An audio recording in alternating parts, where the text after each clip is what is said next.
Hey guys, this video you just watched was made with Seedance 2, and I'll let you guess which platform I used it on.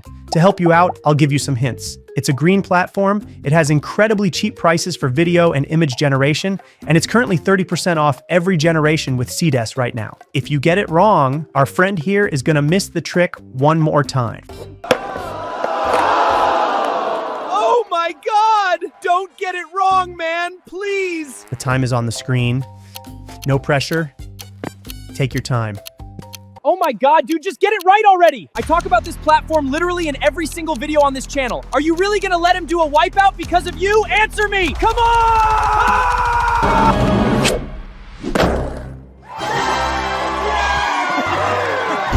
I never doubted you. Obviously, the platform is FlashBoards. 30% off every generation on Seedance. You won't find that anywhere else. Link in the description. If you want to take a closer look at the workflow and each prompt I use to create everything, open FlashBoards, click on this Boards tab, then on this package icon, and that's it. It will be right here along with other boards, including the one from the AI film I recently posted on the channel. If you haven't watched it yet, it will be appearing right here on your screen. Now, I'll show you a little bit of my workflow for creating the intro video. Before anything else, I start by explaining all of my ideas to Claude. Literally everything I have in mind. And of course, you don't necessarily have to use Claude. Use any AI assistant of your preference. If you want a free one, I recommend DeepSeek. After explaining my whole idea, I ask it to help me create a prompt so I can generate the images in Nano Banana 2. And at this stage of the process, you can decide whether you want to have full control over your scene or trust the prompt entirely. Let me explain. To create one of the intro scenes, I use these images as reference, asked in the prompt for the character to touch the glowing artifact, then teleport to his bedroom setting coming out of a green portal. This was the result.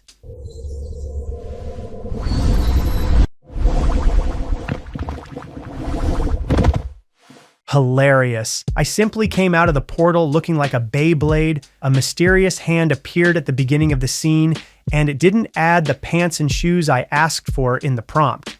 And even if I generate it again to try for a better result,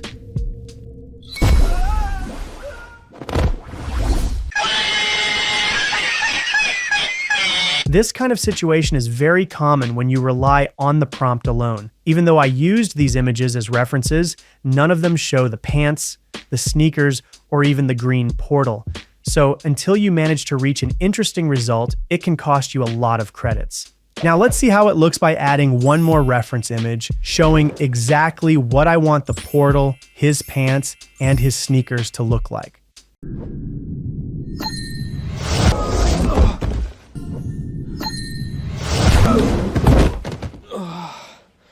Two great results. They turned out exactly the way I wanted, and that's what having full control over your scene looks like.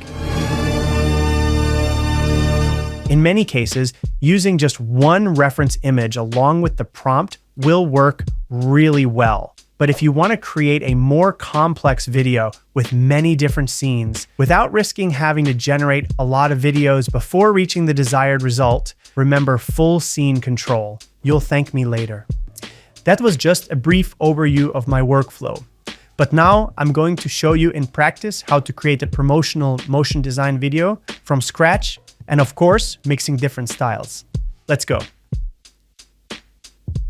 First of all, we need an idea.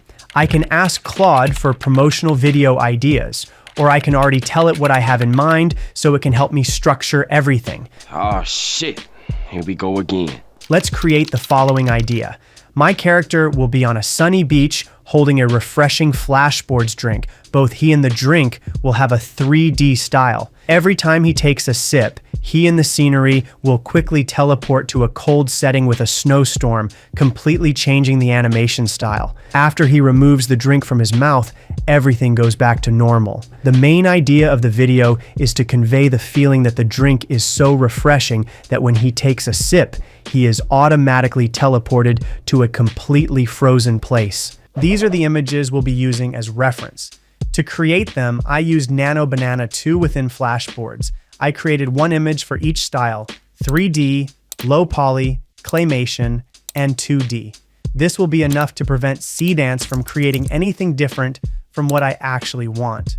On top of that, I created a detailed prompt describing what needs to happen in each scene, mentioning each reference image so it doesn't get confused when creating the video. Let's see the result.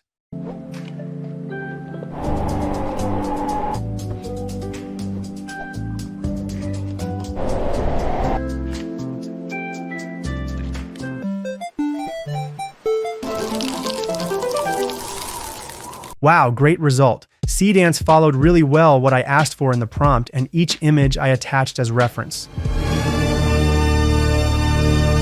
Great news! Topaz Starlight 2.5 is now on FlashBoards, a diffusion-based video enhancement model that upscales, denoises, removes aliasing, and sharpens videos while maintaining temporal consistency between frames. Specialized in bringing AI-generated videos up to 4K resolution. Let's test it.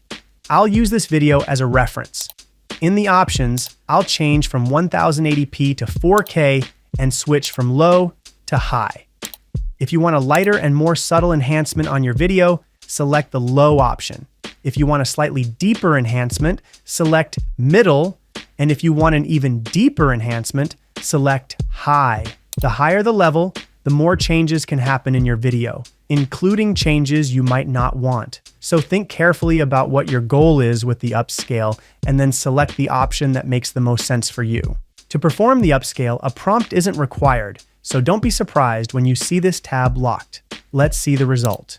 Comparing the two side by side, we can notice a significant increase in sharpness, making certain details in the face, hair, and jacket even more visible. Now, let's zoom in on both videos. As expected, the difference in quality is quite significant. After all, we went from a 1080p video to a 4K video. If you enjoyed the video and this great news, don't forget to like and subscribe to the channel so you don't miss any new content. See you in the next video. It didn't work on me.